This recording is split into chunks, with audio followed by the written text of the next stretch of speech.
Al Museu de Cardedeu s'hi pot visitar el jardí de l'antic casal Doctor Daurella, avui convertit en un jardí de plantes remeieres de l'entorn mediterrani. Es presenta com una sala d'exposicions a l'aire lliure, que complementa la temàtica central del museu dedicada al benestar i la salut, en diàleg amb l'antiga farmàcia rural de la Nissaga Bellvei i l'àmbit dedicat als sentits, que trobareu a la segona planta del museu.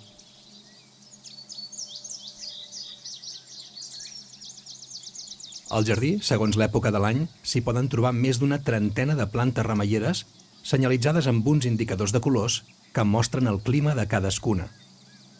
A més del nom de la planta en català, també s'hi escriu en llatí.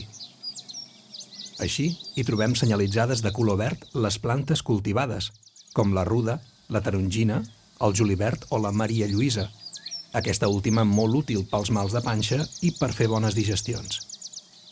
Aquestes plantes no es troben en l'entorn natural de Cardedeu, però es cultiven freqüentment en horts i s'han utilitzat al llarg dels anys en la nostra tradició remeiera. Amb el color taronja identifiquem les plantes pròpies d'ambients secs, com la borratja, l'esparreguera, el fonoll, la farigola o el romaní, totes molt utilitzades a la nostra cuina tradicional. Aquestes normalment neixen en boscos on hi plou poc, com els de Cardedeu. Les plantes pròpies de l'ambient mediterrani humit són les senyalitzades de color lila i es caracteritzen per ser més tendres que les anteriors i adaptades a ombres intermitents. Al jardí en destaquen el poliol i la menta o arbustos com el galzeran o l'arbós.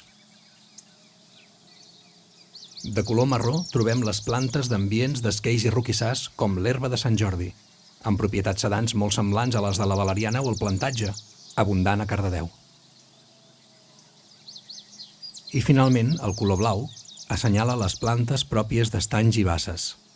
Hi destaquen una nimfea blanca, un lliri groc o un lliri de l'oc, del qual se n'aprofiten les fulles, els fruits i les flors, que es consideren aperitives i molt diürètiques.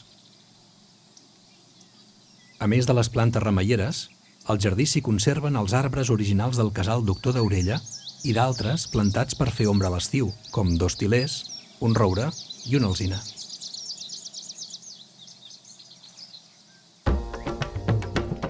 Al jardí del museu també hi passen moltes coses i s'ha convertit en un espai viu i dinàmic on s'hi fan tallers, concerts, casaments i tot tipus d'activitats a l'aire lliure.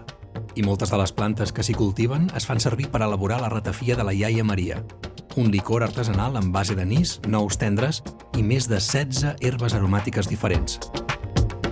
La podeu comprar a la botiga del museu i al nostre web hi trobareu la recepta per poder-ne fer a casa.